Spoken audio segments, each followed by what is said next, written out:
Coucou, on est vendredi 13 août. Voilà, là je vous montre le Dida il part. On a une nouvelle voiture, une Kangoo. Enfin, c'est pas une nouvelle, hein, c'est une vieille. Hein. Déjà, ça nous a bien cassé les noix de devoir acheter une voiture. La nôtre est tombée en panne, c'est fini. Et puis on l'a emmenée au garage, il n'y a plus rien à en tirer. On a pris un Kangoo avec comme seul argument que les palettes peuvent rentrer dedans sans les démonter. Et en plus, celle-ci, elle a une boule à l'arrière de remorquage. Voilà. Comme là, ça va nous servir pour essentiellement transporter des matériaux. Vous avez vu, on a acheté une bétonneuse aussi. Transporter des matériaux pour faire les fondations de la maison. Après, on voudrait bien se passer d'une voiture. Donc, voilà, là, il a fallu en acheter une. Et pour finir, pour faire la jonction, quoi. Alors, j'allais pas vous parler de ça aujourd'hui, je vais vous parler de l'eau. Quand je pose un cul, hop. Je vais vous parler de l'eau parce que il y a des reportages là. Il y a eu Le Parisien, il y a eu France Info. Enfin voilà, il y a des gens comme ça qui disent, c'est un peu récurrent là, avec, je pense que c'est avec la sécheresse, qui disent oui, gna gna, nous on cultive sans eau et ça marche très bien. Alors, je ne vais pas revenir sur le bonhomme parce que moi j'ai lâché en fait quand il a commencé à traiter tous les agriculteurs de feignants. J'accepte pas qu'on dise du mal comme ça gratuitement des gens sans savoir ce qu'ils ont fait. En fait, vous savez jamais ce qu'ils font. Moi, je peux vous dire que ici j'ai un agriculteur qui passe, c'est lui qui me fait les foins là-bas, c'est lui qui me récure la mare, c'est lui qui me ramène des poutres de bois quand j'en ai besoin, quand elles sont trop longues. C'est pas des gens qui font rien du tout. Hein. Il a un troupeau de vaches là qu'il essaie, c'est pour ça qu'il a dit qu'il fait du foin. Et le matin, il conduit les bus scolaires et le soir. Voilà. Donc non, c'est vraiment pas des gens feignants. Vraiment pas.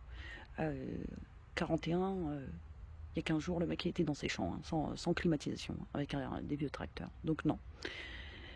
Par contre, moi ce que je veux vous dire, c'est par rapport à ça, ça fait 3 fois hein, que je fais la vidéo et je suis pas satisfaite, je l'efface à chaque fois, j'arrive pas à trouver l'angle, mais j'ai envie de vous dire des trucs, mais pas des trucs sur les gens, parce que les gens en fait, il faut pas en tenir compte, dans le sens où le type il vous dit, je cultive sans eau, alors déjà, regardez où il est dans le bassin parisien, après il vous dit, j'ai des pommes, comment ça s'appelle là, les trucs rouges là, des patates douces, voilà c'est ça, j'ai des patates douces de 10 kilos et celles qu'on voit à l'écran elles font 200 grammes à tout péter quoi. Il vous dit j'ai 30 kilos par pied de tomate et vous voyez 4 tomates, 2 vertes, une pourrie et une potable. Donc il vous parle de sol vivant. Alors ça, je crois que c'est ce qui m'a le plus choqué. Je crois que c'est à partir de là où il a perdu toute crédibilité. Le type nous parle de sol vivant et prend une poignée de terre chez lui et il n'y a rien, ça vit pas, il n'y a rien. Il vous dit qu'il laisse pousser les adventices. Moi, je vais vous montrer ce que c'est que laisser pousser les adventices et pourquoi on le fait et comment on le fait. Ici, on est vraiment partisan. C'est pas partisan du moindre effort, c'est qu'on réfléchit intelligemment à comment ça va nous coûter le moins de temps possible.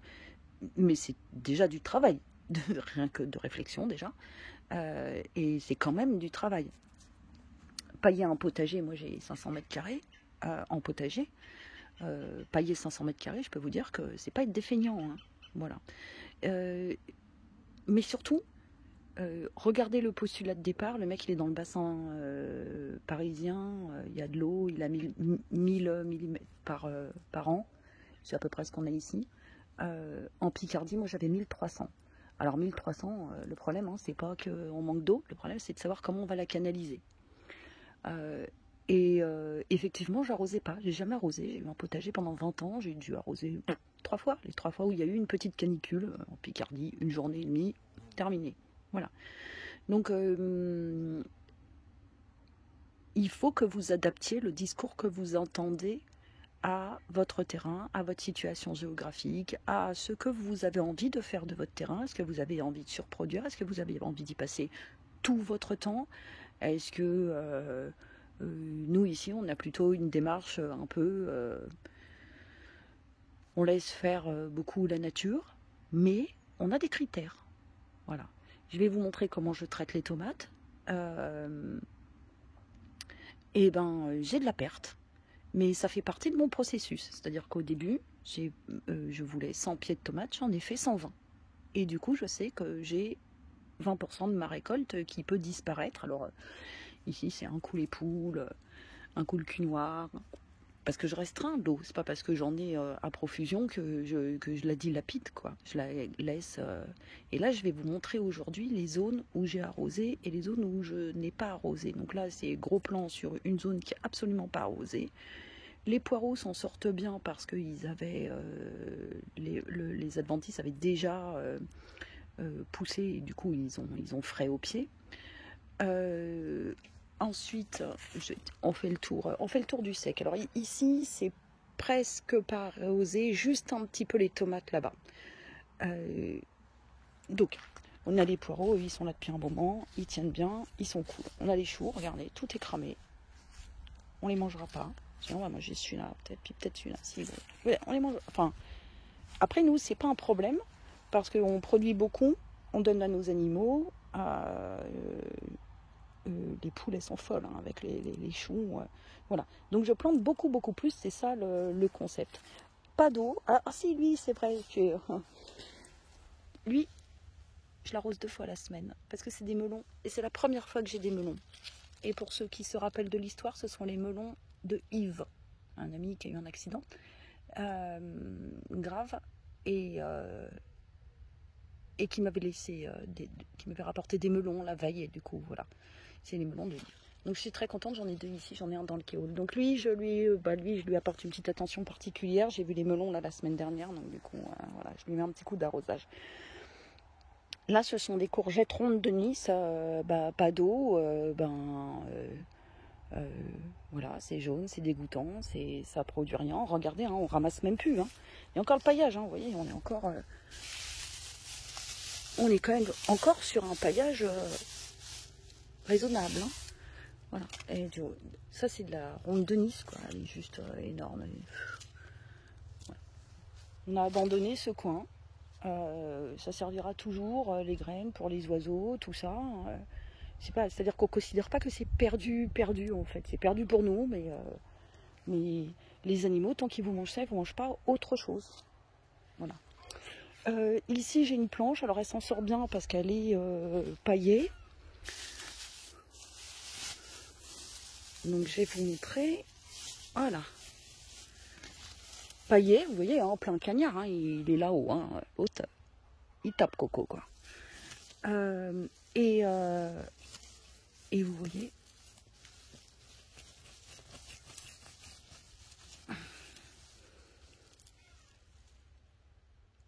comme c'est beau. C'est frais sous les doigts, c'est incroyable. Voilà. Donc eux, ils ont un paillage sérieux. Donc c'est une planche multiculture. Hein. On aime bien en faire des comme ça. On laisse un peu tout pousser. Et elle est surtout, regardez, elle est protégée en fait par toute l'allée de tomates que j'ai laissé pousser en début de saison. Alors il y a des trucs, ça prend, hein. Du coup c'est les espaces chauds, et ben, les artichauts ils kiffent. Ça c'est du millet. Alors là je vais vous emmener aussi sur ce terrain là.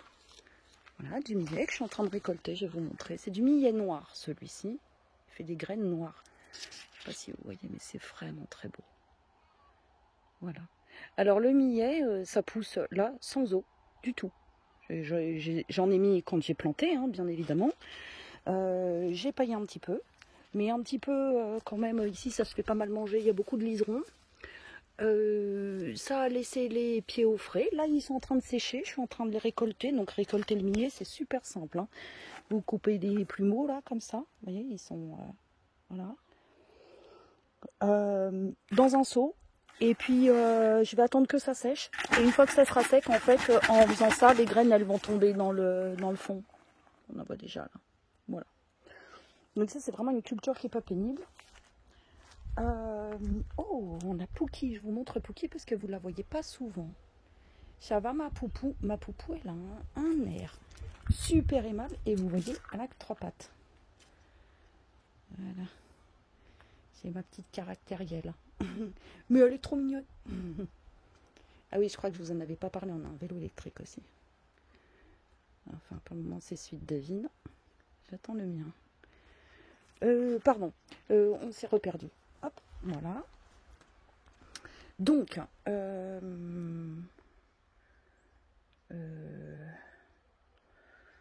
oui, le millet. J'ai planté, alors j'ai du maïs tout au fond du terrain là-bas, qui s'est fait totalement manger par les chevreuils. J'aurais rien du tout. J'ai planté 150 pieds, je crois, un truc comme ça. J'en aurais pas un. Je crois que j'en aurais même pas un. Franchement, il y a justement l'agriculteur qui est passé avec son tracteur qui a un peu ratiboisé la moitié, et puis après les chevreuils sont passés, il n'y a plus rien. Et du coup, on tente d'autres céréales pour nourrir les animaux et puis aussi pour nourrir les oiseaux. Moi, le millet, j'en ai toujours mis un petit peu dans mon jardin pour les oiseaux. Vous verriez le matin, là, c'est plein de petits oiseaux sur les branches et tout, c'est trop mignon. Et le millet, c'est une plante qui pousse sans eau. Alors voilà comment on se prépare en réalité aux bouleversements qui sont en train de se produire là. Pour le moment, il va falloir trouver des graines qui poussent chez nous, en fait. C'est ridicule de continuer à planter du maïs si on n'a pas d'eau. Tu vois, quand tu as de l'eau, tu fais ce que tu veux, mais quand tu n'as pas d'eau, tu fais pas... Nous, on ne veut pas trop puiser dans la nappe. Alors, je vous ai dit, on l'avait mis là-bas parce qu'en fait, c'est le long du ruisseau. Donc, on se disait que le long du ruisseau, si ça pouvait capter directement dans l'humidité alentour, justement, on n'aurait pas arrosé. Donc, on a voulu faire un test, mais là, c'était j'ai pas gagné, c'est-à-dire, on n'a pas... on peut pas tout réussir. Hein, voilà. Donc... ici en Dordogne, on est sur la ligne, on est sur la même ligne que la ville de Bordeaux. Juste, on est plus dans les terres, donc on n'a pas le fond océanique. Et voilà, donc sans eau, c'est comme ça. Et encore, je vous dis sans eau, et regardez, on a mis une paillasse. Oups, pardon. Une petite ombrière. Alors, ça fait quand même le job, hein, mine de rien. Juste une petite canisse, machin, là, on a... Voilà. Et puis vous vous souvenez, ce qu'on a travaillé aussi, c'est qu'on a mis les pois chiches en bas, qui font de l'humidité, vu que c'est une plante très très humide, font de l'humidité sur les tomates. Alors là, c'était, je vous ai dit, hein, on ne fait pas ça, c'est une très mauvaise idée. Là, c'est une super idée cette année, parce que justement à cause de la sécheresse, les tomates là, elles n'ont pas du tout ce que je récupère sur ces plants-là. C'est ouf, quoi. Elles n'ont pas de manque, quoi. Hein, et eux, ils sont toujours là, les pois chiches. Vous voyez, ils sont en train de sécher. Voilà. Ça, c'est du pois chiche noir. Mais ils ne sont pas encore... Il faut attendre que la coque, elle fasse un peu comme une coque de pistache, en moins épaisse, mais... Je ne sais pas si vous entendez. Ça commence à être pas mal. Et celui-ci, c'est du noir. Donc c'est normal, le grain est noir, du coup, forcément. Pardon, j'ai les mains pleines de terre, mais voilà, ça c'est du pois chiche noir. C'est la première fois qu'on le fait, on n'a pas goûté encore, on va essayer. Donc voilà pour les tomates. Je vais essayer de m'activer, on est déjà à 13 minutes, ça va pas du tout cette histoire. Je voulais vous prendre 3 minutes. Mais je voulais vraiment vous parler de ce concept, de ce principe d'eau. On arrive dans le kéol, donc le kéol vous le connaissez. Il est presque pas arrosé. Il y a des trucs dedans où je mets un petit arrosoir, vraiment quand je vois que ça souffre terriblement. Donc il n'est pas arrosé, mais il fonctionne avec un vous savez, il y a un compost derrière.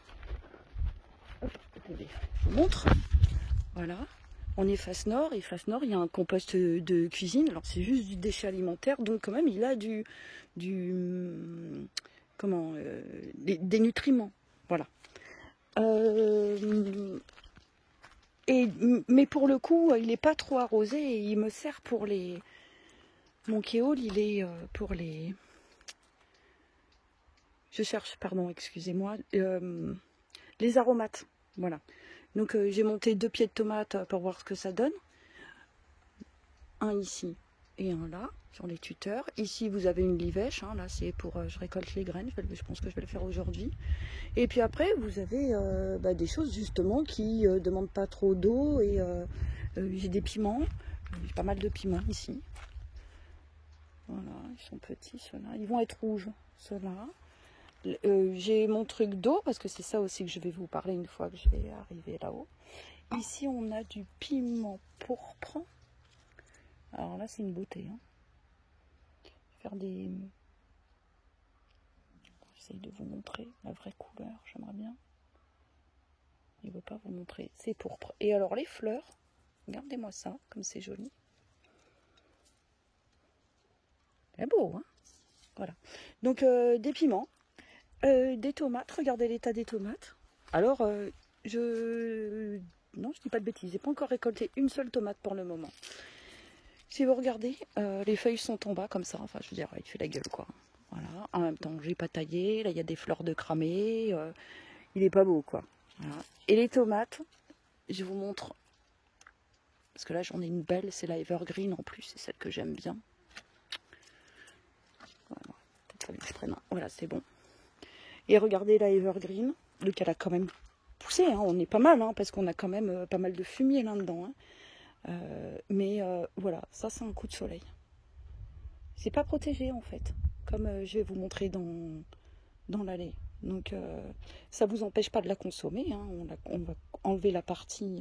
Ça fait pas le zoom. Vous voyez, bon, elle est quand même belle.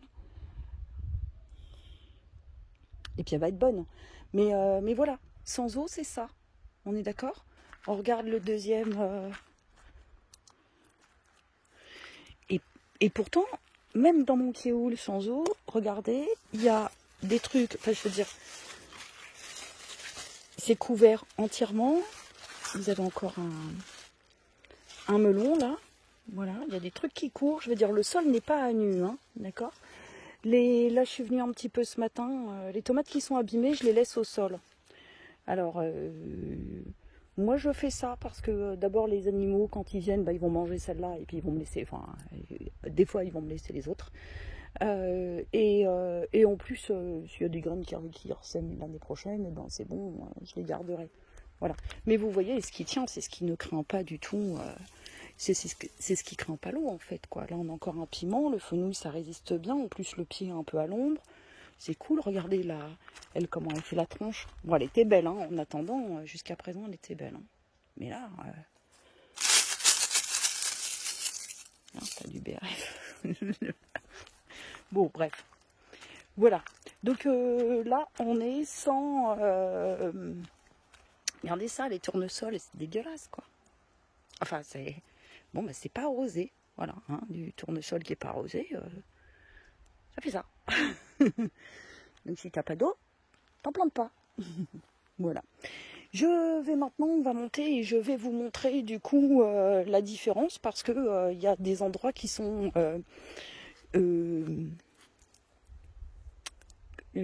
arrosés, dont l'allée du Roi. Donc c'est toute l'allée qui va jusqu'en haut de notre terrain. L'allée potagère, je veux dire, on a planté à droite et à gauche plein de choses, des tomates, des aubergines, enfin plein de trucs. Et dans le reportage dont je vous parle là, il y a le monsieur, il dit blablabla, je laisse pousser les adventices. Les adventices, c'est ce qu'on appelait, on n'appelle plus ça, des mauvaises herbes, d'accord. C'est par exemple chez moi, ça va beaucoup être la carotte, voilà, la carotte sauvage, là, toutes les fleurs blanches que vous voyez, que moi j'adore, donc ça me dérange pas du tout. Une mauvaise plante, c'est pas, enfin le terme mauvais n'est pas bon. Soyons clairs, hein, voilà, c'est inutile pour nous actuellement, mais peut-être que c'est même pas si inutile que ça. Et puis j'ai aussi beaucoup de la mélisse et de la menthe, là, de la menthe sauvage. Ici, quand on tond une allée, ça sent pas le gazon comme là où j'habitais avant, ça sent la menthe. Il y en a partout, regardez. Voilà. Alors là, on peut dire effectivement que mes pieds de tomates, voilà, là, vous voyez les pieds de tomates, effectivement, il y a des adventices aux pieds qui leur procurent de l'ombre. Regardez.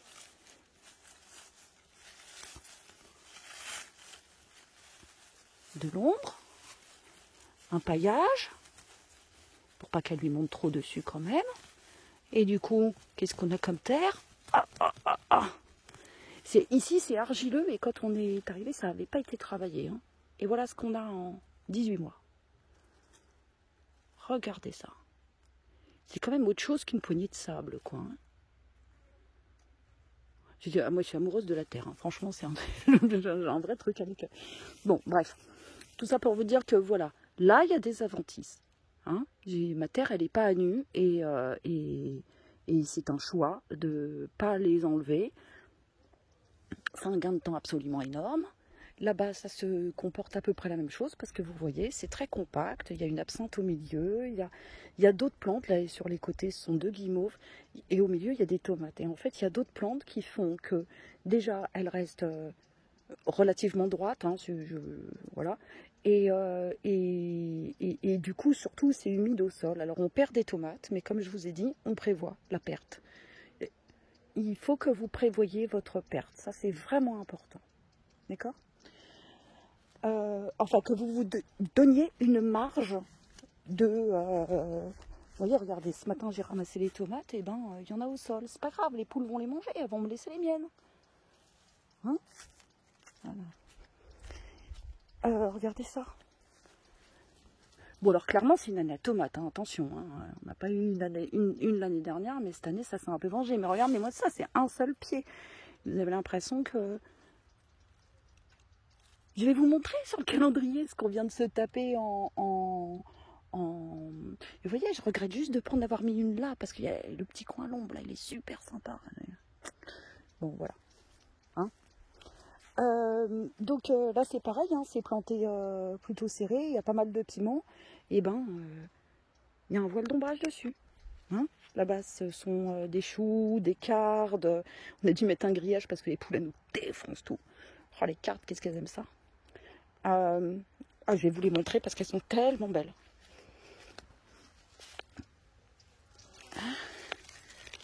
Regardez. Comme c'est joli. Comme ça va être beau dans un gratin, ces trucs-là. Ou un cake. Voilà. Et donc pareil, hein, du chou kale, voilà, tout ça planté serré, une ombre dessus. Et puis pour l'après-midi, on a les tournesols qui leur font aussi de l'ombre. Voilà, c'est comme ça qu'il faut réfléchir en fait. Quand je pose un ombrage, je réfléchis beaucoup à où je le mets et pourquoi et comment, et voilà. Et en fait, c'est très très important. Très important de savoir comment ça tourne, comment votre soleil il tourne sur votre terrain, quoi. Voilà. Alors là, du coup, je vous montre ce qu'on a fait, là. Ah, je vous ai baladé, là. Je vous montre ce qu'on a fait. Donc, l'allée du roi, je ne sais pas si vous vous souvenez, elle était triangulaire, en forme de tipi, pour aller avec le tipi qui est là-bas. Et en fait, on a acheté on a acheté un voile d'ombrage. Alors, pas bien, pas écolo, blablabla, d'accord, ok. Voilà. Et ce voile d'ombrage, vous voyez, là, il est midi et il me fait de l'ombre sur la bande droite. Et comme le soleil va tourner dans ce sens-là, et ben cet après-midi, il me fera de l'ombre sur la bande gauche. Et mine de rien, ça va les mettre la moitié du temps à l'ombre. Et ça, c'est moi, je crois à l'ombre. Hein, je crois à l'ombre, j'y croyais pas en Picardie. Hein.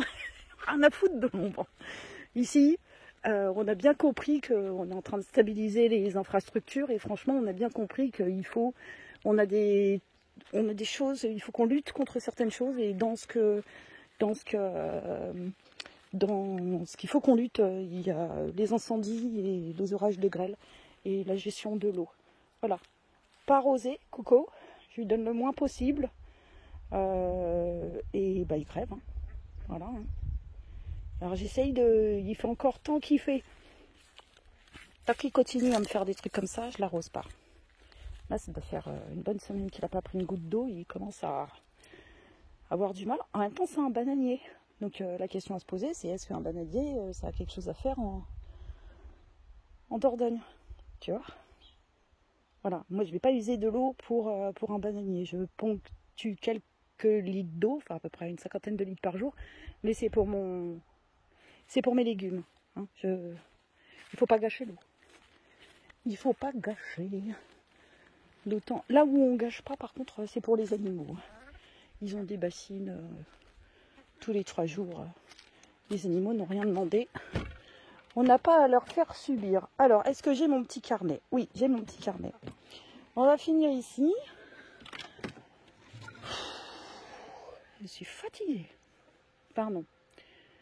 Tu arrêtes de manger mes semis, toi, Biloute. T'es fatigante à faire ça. Non? Tu peux pas faire ça. Va t'occuper de ta fille, qui se baigne toute seule. Voilà. Biloute. Biloute, Biloute. Ma chiotte Biloute. C'est la tata poule. Alors voilà. Je vous montre quelque chose qui faisait aussi partie de ce reportage et sur lequel je voulais un petit peu je voulais vous expliquer ça, voilà. Et puis je fermerai, et puis je le mets en ligne ce soir. J'ai l'impression qu'une fois tous les 15 jours, c'est bien. Je sais pas, j'ai pas encore décidé. Voilà. Donc moi j'habite dans le village de Hautefort. Voilà. Je disais donc on va parler de à Hautefort, il y a un château là où j'habite, et puis voilà, ils vendent des petits carnets, je trouvais ça trop mignon. Et j'ai un carnet, j'ai une fille au carnet. Et j'ai un carnet pour toute chose dans la vie, toute gestion. C'est presque maladif quand même, hein. Il y a un moment où faut rester raisonnable, hein. Mais je sais qu'il y a d'autres filles qui sont des collectionneuses de carnets. Donc alors, moi j'ai un carnet de Hautefort parce que j'habite à Hautefort. Voilà, qui est superbe, franchement. Bon, enfin bon, on s'en fiche un peu. Ce que je veux vous dire, c'est que je note la météo. C'est mon carnet de météo. Alors, je note pas tout. Je note quand il y a la pluie, avec le nombre de millimètres qu'il est tombé. C'est à ça comme ça mon petit récupérateur dans le Kihol. Je le vois le matin, je sais, machin. Alors moi, je relève tous les jours à midi. Je crois que c'est pas comme ça qu'il faut faire. Mais bon, moi, je veux juste une idée, en fait, sur l'année de... je suis en train de calculer, enfin, on a... Pour la maison, on a prévu 2 cuves de 8000 litres d'eau. Donc qu'on remplira en eau de pluie l'hiver et qui nous servira tant que la pluie tombe, en fait. Voilà, c'est ça. Donc on a une réserve, on a calculé 8 16, on a calculé 2 fois 8 millilitres. Et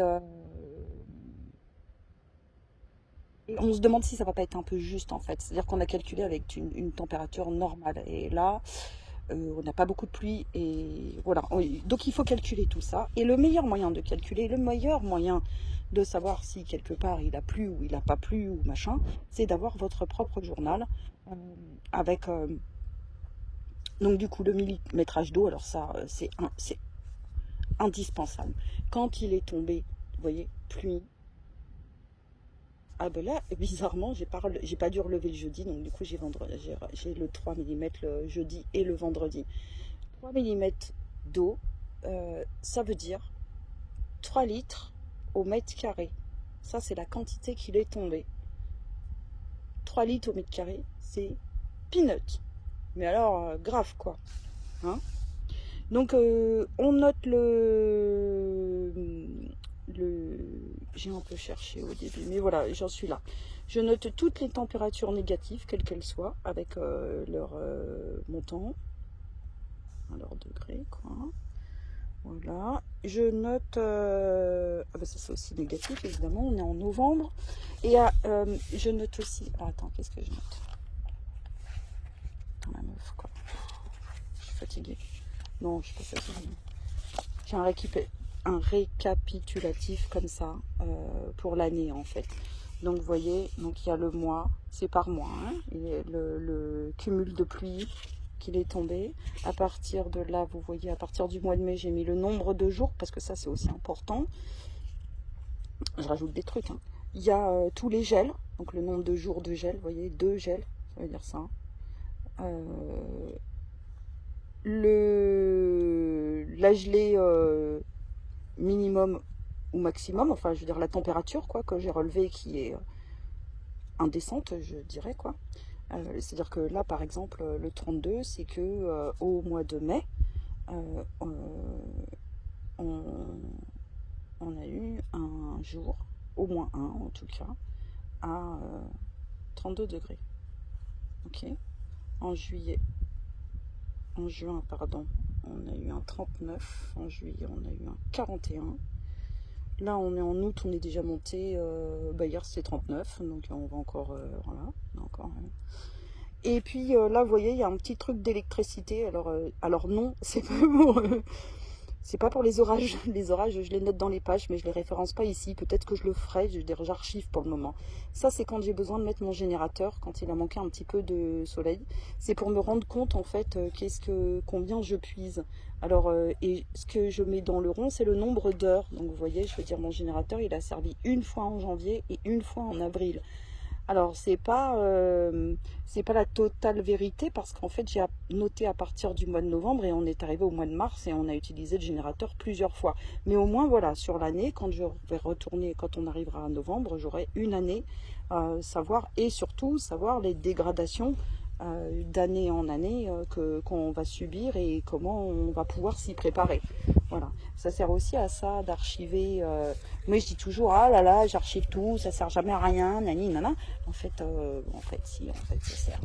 En fait, ça sert parce que regardez, on est en avril. Tous les mois, vous voyez, je fais un récapitulatif. 9 jours de pluie pour un total de 72 mm. 0 jour de gel. Ok, ça c'est mon total du mois de mars que j'ai remis à la fin du carnet. En avril, en mai. Regardez, moi j'avais oublié, on était en juin, et j'avais oublié, je vis ici, tous les jours je sors pas, j'avais oublié qu'en fait on avait eu déjà une période de canicule. Là j'ai fait un petit report, c'était en fait les prévisions sur Google Météo, les prévisions de Google, et puis ce qui s'est passé en réalité, et quand même, c'est pas loin, hein. On est toujours, on n'est pas loin, quoi. Parce que ça dépend aussi de comment est fait votre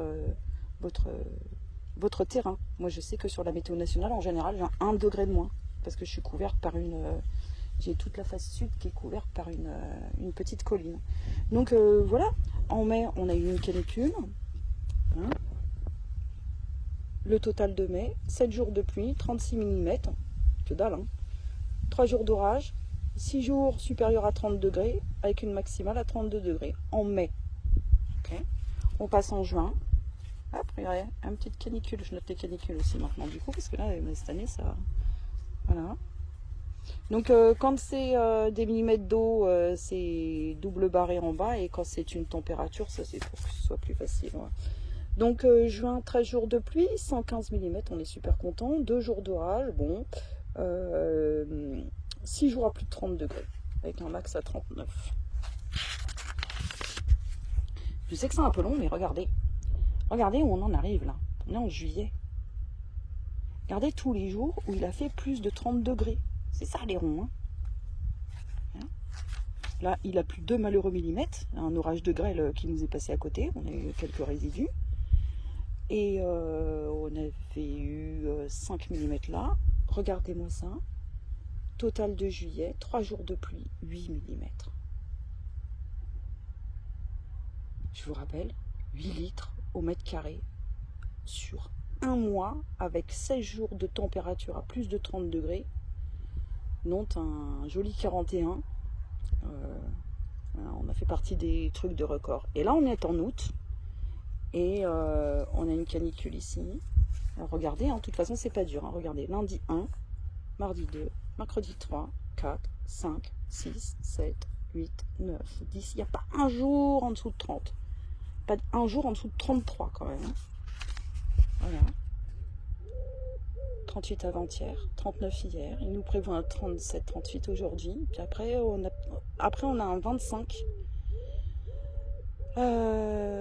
Avec de la pluie, on est très content. Par contre, j'ai un peu peur parce que vous voyez comme quoi ça dépend de là où tellement où vous habitez. C'est que ici sur le terrain, en fait, là je suis tout en haut du terrain et tout en haut du terrain, vous avez la forêt avec la montagne qui nous rapporte de la fraîcheur et de l'air sur le terrain. Sauf que du coup, sur mon terrain, vous voyez, ça fait le vent. Alors c'est un vent ouest-sud-ouest. Donc alors, l'ouest est là-bas, le sud est là-bas, donc l'ouest va être là, l'ouest va être là, et l'ouest-sud-ouest, il va être là. D'accord? Donc le vent va venir d'ici. Mais vous voyez, moi j'ai la montagne, et du coup, souvent, ça passe en fait de chaque côté de la montagne. C'est pour ça que les orages, on les a pas, donc ça a des avantages sérieux. Hein. Les orages de grêle, ils sont passés à droite et à gauche du terrain. On les voit partir là, passer derrière la colline. On les voit passer de l'autre côté, derrière les habitations. Hop, ça passe de l'autre côté, vous voyez, de la petite montagne. En fait, c'est la même chose que ça qu'on a de notre côté. De l'autre montagne là, de l'autre côté, ça passe derrière et puis ça remonte à Limoges. Ça remonte plein nord.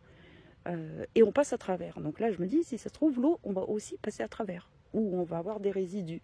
Donc voilà, 15 mm, moi je serais vraiment contente de les prendre, vraiment. Mais je suis pas sûre de les avoir. Donc on chante pas trop fort pour le moment. Hein, voilà. Donc tout ça pour vous dire qu'il faut que vous adaptiez ce qu'on vous dit, ce que tout le monde vous dit à vos propres cultures, à votre vision de la vie, à votre terrain, à l'endroit où vous êtes. Enfin, je veux dire, il y a plein de choses qui rentrent en compte. Autant que vous voulez y consacrer. Est-ce que vous faites comme nous, on a arrêté de travailler, on ne s'occupe que du potager. Donc, dans l'absolu, on pourrait y passer 8 heures par jour si on avait envie. On n'a pas envie, mais on pourrait le faire. Il y a des périodes où on le fait. Hein. De votre terre, de votre accès à l'eau, ça dépend tellement de plein de choses. De votre exposition, mon voisin il est exposé plein sud, il dit rien, il a tout à cramer quoi. Il a rien, il n'a pas une tomate, il vient de servir chez nous. Donc Jeannot. Quand par exemple, moi je vous dis, là je vous sors une vidéo, là je pense qu'elle sera en ligne, je pense que je la mettrai demain. Sur les fraisiers, sur la multiplication des fraisiers, et je vous dis, ah, gna, moi je mets du sable. Bah oui, moi je mets du sable parce que j'ai une terre argileuse. Donc j'ai un problème de rétention d'eau, il faut que je draine, donc je mets du sable. Mais ça ne veut pas dire que vous devez mettre du sable tout le temps quand vous plantez des fraises ou des carottes, vous voyez? Bon, dans les carottes, c'est bien d'en mettre un petit peu quand même. Mais ma pote Flo, elle met pas de sable dans ses fraises. Et elle pousse très bien, ses fraises. Mais elle est en Seine-et-Marne. On parle pas de la même chose. Voilà. Hein, adaptez-vous. Et ne vous vexez pas quand on vous traite de feignant. Parce que, en fait, il n'y a que vous qui savez si vous êtes feignant ou pas. Dans le fond de vous. Hein, et c'est ça qui est important. Moi, je me sens pas feignante. Ce monsieur ne m'a pas touchée. Parce que sa vision de la vie, c'est une vision de la vie, c'est pas la mienne. On n'a pas les mêmes objectifs. Et grosso modo, pour moi, très personnellement, pour mon cas, très personnellement, il dit de la merde. mais le moi d'il y a 2 ans aurait dit, bah ouais, en fait, ce qu'il dit, c'est possible. C'est possible, ça ne veut pas dire que c'est applicable partout. C'est là en fait où je trouve qu'il a tort. C'est qu'on ne potage pas pareillement à Bordeaux que à Toulon, que à Arras. C'est pas la même chose, on part pas du même constat, du même postulat de départ. Et puis ce type-là a travaillé sa terre et l'a amendé pendant des années. Donc voilà, je dirais, il faut faire attention aux choses qu'on vous dit pas. Il faut entendre les choses qu'on vous dit, mais il faut voir avec vos yeux. Quand il vous dit des patates douces d'1 kilo, moi je veux les voir. Si je les vois pas, j'y crois pas. Hein, faut développer un petit peu votre côté Saint-Antoine. Voilà. Sur ce, je pense que je vais peut-être la poster celle-ci. Je trouve pas que j'ai été très méchante. Ce qui est un effort pour moi. J'ai une tendance. J'aime bien être méchante et dire du mal. J'aime bien pester, mais je peste. Je suis pas une râleuse, quoi. Voilà. Là-dessus, je vous souhaite la bonne journée. Je vous embrasse, je vous dis, je vous souhaite même une bonne semaine là pour ce coup, puisque je poste tout à l'heure. Et je vous dis à la semaine prochaine, ou à dans 15 jours. La bonne journée, des bisous.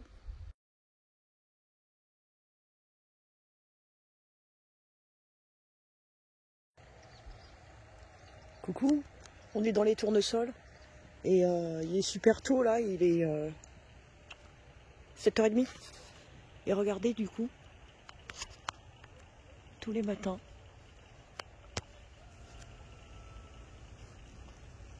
comment il y a du monde là-dedans.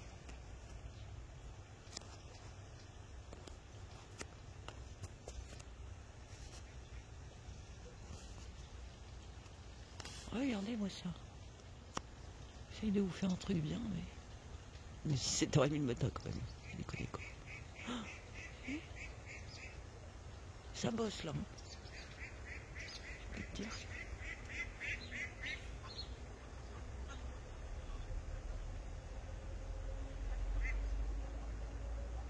Ah, elles sont trop belles. Et celui-là, il est toujours plein. Les autres ont séché déjà. Voilà. Les autres sont en train de faire leurs graines. Enfin, il y en a encore qui vont sortir, mais les petits.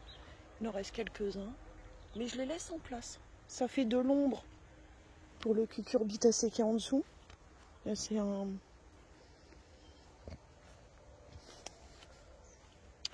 Excusez-moi, à cette heure, mon cerveau n'est pas connecté. Hein. J'y arrive pas. C'est pas vrai. Ah, il faut que je me fasse violence. Voilà, c'est ça. C'est des coloquintes. Voilà. Oh, dis donc. Donc, en dessous, à l'ombre, là, vous voyez, c'est paillé. Ça s'éclate. Et ma planche, j'aurai rien à faire l'année prochaine, quoi. Elle va être nickel. En fin de saison, je vais couper les tournesols. Je vais les couper en morceaux, les laisser par terre, récupérer les graines, bien sûr, pour les oiseaux. Bien, honnête dame, chacha. Récupérer les graines pour les oiseaux. Et puis ensuite, tout le couvert, tout ce qui est végétal, là, en fait, ça va rester dans le sol et je repaillerai par-dessus. Et l'année prochaine, du coup, j'aurai juste à ouvrir, planter. Voilà, une planche de culture, ça se travaille beaucoup la première année. Enfin, intelligemment en tout cas. Et ensuite, ça tend tout seul, hein, une fois que c'est parti. Voilà, je vous laisse là-dessus. La bonne journée. Coucou. Je vous montre, on a une tentative de rapprochement. Donc là, les deux canards que vous voyez, enfin les trois canards que vous voyez, ok, ce sont les trois adultes, le papa et puis les deux femelles. Là, on a Tata, la bastonneuse, c'est une de celles qui a élevé Cocotte. Alors Cocotte, si vous voyez, elle est là. Cocotte, c'est la moyenne, enfin c'est la première qui est née en fait, c'est celle qui est née sous les poules. Ok, donc vous voyez, tout le monde est à côté et normalement ça se bataille des gamelles. Là, on a remis encore des gamelles ce matin et du coup, ça a l'air de trouver son équilibre. Déjà, les deux gros, ils attaquent plus Cocotte. Et là, regardez, on a la maman, Queen, avec ses deux petits là. C'est celui qui a failli mourir et puis je pense que c'est son frère peut-être. Voilà. Ils dorment là. Pouic. Et puis à côté, encore à côté, on a Morissette. Voilà. Donc il y a à peu près tout le monde. Il manque assez bizarrement, il manque du coup la maman poule de Queen. Je sais pas trop où elle traîne, je l'ai pas vue. Mais là on arrive à c'est l'endroit de repli là à l'ombre, le midi. C'est là où je mets toutes des têtes gamelles pour tout le monde. Ce matin ils ont eu de l'eau fraîche. Et franchement, ça s'entend super bien. Il n'y a pas les chiens et les chats encore, mais bon. Voilà, la bonne journée là-dessus. Des bisous. Coucou. Je sais pas si ça va suivre. J'ai plus de batterie. Mais je tente quand même. J'ai ramassé des carottes. Donc ça, c'est les petites carottes. Vous voyez, celles que, bon, nous, on va pas manger, quoi. Du coup, je vais le donner aux chevaux. Il y a quelqu'un qui voulait voir les chevaux. Hein, ma Queenie? Alors, des fois, ils veulent pas venir. Hein. Je leur dépose la nourriture. Là, ils sont un peu loin, à mon avis.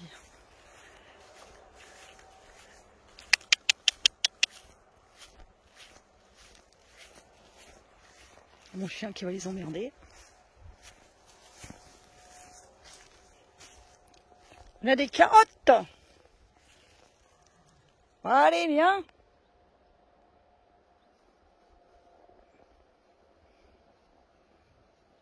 Allez, je vais pas faire le tour. Queenie, viens copine, regarde. Non mais même les chats, on rien à foutre quoi.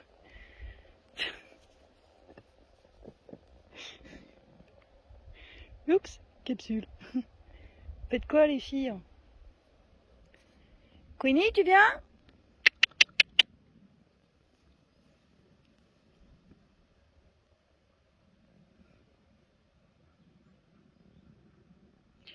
Bah, j'imagine que... Quick non plus, non? Oh, bah pas trop vite, hein?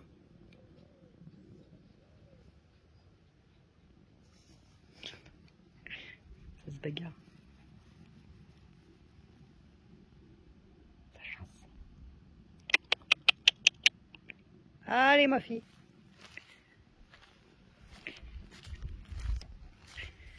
Elle m'a dit, cool, le frangin, il arrive. Donc ça, c'est Queenie.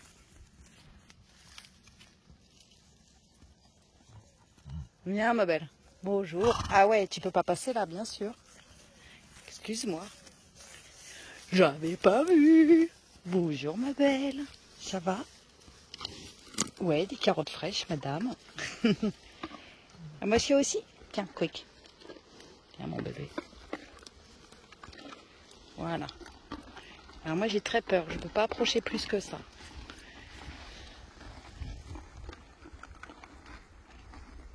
C'est un frère et une sœur. Ils sont adorables. Donc la noire là c'est Queenie et l'autre c'est Quicksilver, c'est son frère, c'est un mâle castré. Et ils sont bien là, ils ont 3 hectares. Il y a 1,5 hectare ici, puis un autre hectare. Donc voilà, ce sont nos seuls voisins. J'apprends à leur faire des câlins, mais c'est très dur. J'arrive à toucher voilà cette partie-là, mais c'est tout. Alors, en plus, mais ouais, mais elle veut me manger. Voilà, on dit au revoir. À demain.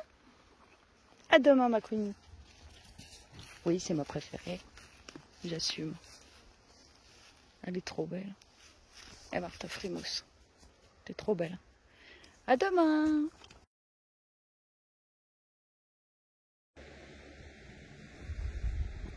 Coucou. Bon, on va finir cette vidéo sur les fraisiers. Je suis un peu au bout de ma vie, j'en ai un peu marre. Non, ça va aller, hein, mais j'ai un nid de grenouilles en fait qui squatte par ici et il y a plein de bébés et elles me font sursauter et j'adore les grenouilles, je veux pas que les poules et les canards les voient mais ça va être compliqué au bout d'un moment quoi. Et... Là, elles sont toutes petites. Voilà, elle est repartie dans l'autre caisse de fraisier, il y en a une qui vient de partir par en dessous, sa mère. Elles sont minuscules. Bon. Je me débrouille de ça. Je reprends plus tard.